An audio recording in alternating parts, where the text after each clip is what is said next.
চীনের সাথে কেন চুক্তি করল না প্রধানমন্ত্রী তারেক রহমান? আপনাদের মধ্যে মনের ভিতরে এই প্রশ্নটা কি জাগে? যুদ্ধ বিমান, এয়ার ডিফেন্স কেন কিনল না চীন থেকে? এটার বাধা কোথায়? কেউ কি বাধা দিয়েছে? পাকিস্তানের JF-17 বা কিনার কি খবর? কোনো খবর আছে এই ব্যাপারে? বিডিআরের নাম পরিবর্তন, পোশাক পরিবর্তন এসব নিয়েও কোনো কথাবার্তা নেই। পিলখানা হত্যা মামলা তদন্ত এইসবের কারবার কোথায়? শাপলা চত্বরের গণহত্যার বিচারেরই বা কি খবর? জুলাই আন্দোলনের গণহত্যা বিচারের কোনো অগ্রগতি বা তড়িৎ কাজ অথবা তাদের মধ্যে কোনো তাড়া দেখেন বা তারেক রহমানের মধ্যে এই ব্যাপারে কোনো উদ্দীপনা দেখা যায়? তিস্তা চুক্তির কি অবস্থা? এটা দল মত নির্বিশেষে বাংলাদেশের সব মানুষই তো চায়। তারেক রহমান কেন চীনের সাথে তিস্তা চুক্তি নিয়ে জনগণকে আপডেট দিচ্ছেন না? তার মধ্যে কেন জনকল্যাণমুখী এই চরম কাঙ্ক্ষিত চুক্তির ব্যাপারে কোনো আগ্রহ দেখা যাচ্ছে না, কিংবা জনগণকে এই ব্যাপারে আপডেট জানানোর কোনো প্রয়োজন মনে করছেন না তিনি? এটা রহস্যটা কোথায়? চীনের সাথে চট্টগ্রাম থেকে মিয়ানমার হয়ে যদি করিডোর হয়, বাংলাদেশের ক্ষতি কি? এটা আওয়ামী লীগও কি বলতে পারবে? ভারতের সাথে যে করিডোর হয়েছে আর চীনের সাথে যে করিডোর হওয়ার জন্য প্রস্তাব করা হয়েছে, দুইটা কি এক? ভারত করিডোর চেয়েছিল শুধুমাত্র তাদের নিজেদের স্বার্থের জন্য, বাংলাদেশকে ব্যবহার করে, বাংলাদেশকে ঝুঁকিতে ফেলে তাদের সেভেন সিস্টার্সের অখণ্ডতা বজায় রাখার জন্য তারা বাংলাদেশের কাছ থেকে করিডোর চেয়েছে। কিন্তু চীন কি কারণে করিডোর চেয়েছে? বাংলাদেশের বৃহত্তর স্বার্থে। যেমন আমরা বাণিজ্যিক দিক দিয়ে অনেক কল্যাণ পাবো, আবার একইভাবে ভারতের প্রতিদ্বন্দ্বী একটা বাণিজ্যিক শক্তিও তৈরি হবে। আবার চীনের সাথে বাংলাদেশের করিডোরের ক্ষেত্রে যে বিনিয়োগ, এখানে প্রায় 90% বিনিয়োগই বা অর্থায়ন করবে চীন। কিন্তু ভারতের সাথে যে করিডোর, সেই করিডোরের 80% করে বিনিয়োগ করতে হবে আমাদেরকে। আবার সেই টাকা লোন হিসেবে নিতে হবে ভারতের কাছ থেকে। আবার সকল সরঞ্জাম আনতে হবে ভারত থেকে। এই কঠিন চুক্তিতে প্রস্তাব দিয়েছিল ভারত, অথচ ভারতের চাইতে চীনের প্রস্তাব অনেক সহজতর, বাংলাদেশের জন্য কল্যাণকর।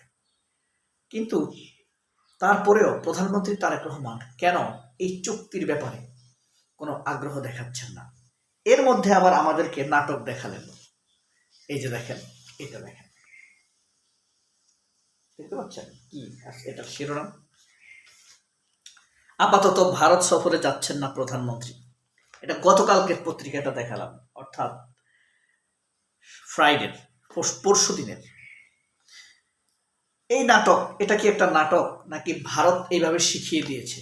নাটক করার মতো তারেক রহমান বা প্রধানমন্ত্রীর আশেপাশে অনেক কুশীলব রয়েছে। তার এক নম্বর হলেন এই ডাক্তার জাহিদ, সেকেন্ড পার্সন হলেন এখন অর্থমন্ত্রী আমির খসরু মাহমুদ চৌধুরী, আর সালাউদ্দিন আহমেদের কথা নাই বললাম, আর এদের থিঙ্ক ট্যাঙ্ক সফট গুরু মির্জা ফখরুল ইসলাম আলমগীর। যে 7টি কথা আপনাদেরকে আমি বলেছি, এই 7টি বিষয়ে আপনাদের কি গুরুত্বপূর্ণ মনে হয়?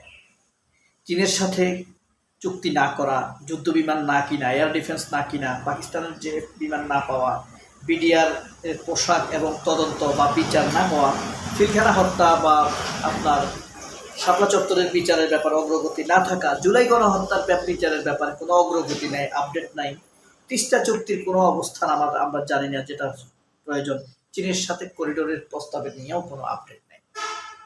এসব কি বাংলাদেশের জন্য প্রয়োজন না, নাকি সরকার কাউকে পাত্তা দিচ্ছেন না? এখন কথা হলো, তারেক রহমানের উপরে মানুষ যে ভরসা রাখে, এইভাবে হলে মানুষের ভরসা কি বেশি দিন থাকবে? ওইদিকে গলার উপরে ঝুলছে গণভোটের এবং জুলাই সনদ বাস্তবায়নের প্রতারণার দলিল।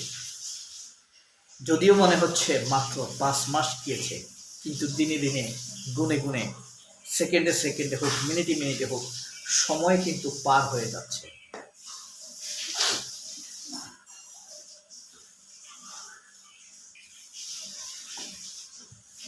তাহলে এই যে আমাদের সাথে যে ব্যাপারগুলো হচ্ছে, খাচ্ছে, যাচ্ছে, দাঁড়াচ্ছে, এই ব্যাপারগুলো আমরা কি কোনো বোকা এক সরকার প্রধানের মুখোমুখি, অথবা এমন কোনো সরকারের প্রধানের মুখোমুখি যার কাছে ন্যায় বিচারের চাইতেও ক্ষমা করে দেওয়াটা বড়, অথবা যে নাকি চরম মূল্য দেওয়া, পরিবারের সদস্য হারানো পরিবারগুলোর কষ্টের চাইতে, স্বজন হারানোর বেদনার চাইতে শেখ হাসিনার মতো তার কাছে কি এলিট সম্প্রদায়ের সাথে রাজনৈতিক বোঝাপড়া বা এলিট বোঝাপড়াটাই তারেক রহমানের কাছে বড়?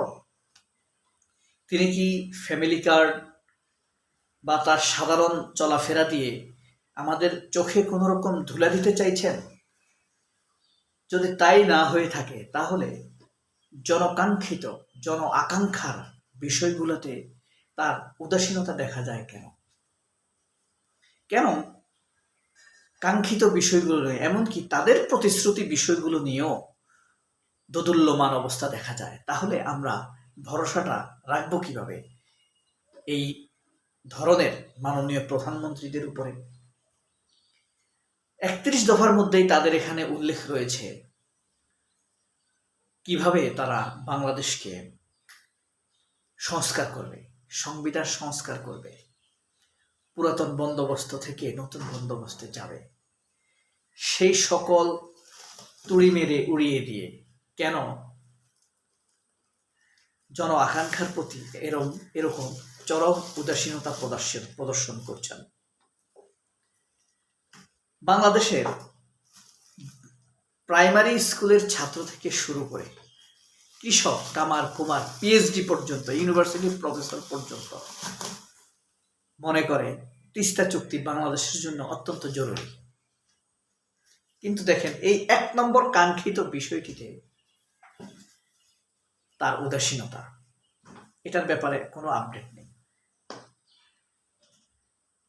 যেখানে প্রায় 4 কোটি মানুষ, 6 কোটি মানুষ ভোট দিয়েছে জুলাই সনদ বাস্তবায়নের জন্য, হ্যাঁ ভোটের পক্ষে, সেটা নিয়ে চরম উদাসীনতা দেখা যাচ্ছে। তাহলে তার কাছে জাতির প্রায়োরিটিটা কি? কিভাবে তিনি কল্যাণ করবেন? তিনি কি তার নির্বাচনের পরে তার ইশতেহার সংশোধন করবেন? তার প্রতিশ্রুতি সংশোধন করবেন? প্রতিশ্রুতির সংশোধন মানেই কিন্তু প্রতিশ্রুতি ভঙ্গ করা, কমিটমেন্ট ব্রেক করা। তাহলে ভরসার জায়গাটা কোথায় থাকবে? 5 বছরই কিন্তু শেষ নয়। ন্যায় বিচার প্রতিষ্ঠা বাংলাদেশের মানুষের 1 নম্বরে প্রয়োজন। কিন্তু 1 নম্বর জন আকাঙ্ক্ষা ন্যায় বিচার নয় মানুষের। কারণ মানুষ, আমরা সবাই এটা বুঝি না। ন্যায় বিচার হলে আর কোনো সমস্যা থাকে না। কিন্তু তিস্তা কিন্তু সবাই বুঝে, তিস্তাটা সবার দরকার। কিন্তু সেটা নিয়েও তারেক রহমানের মধ্যে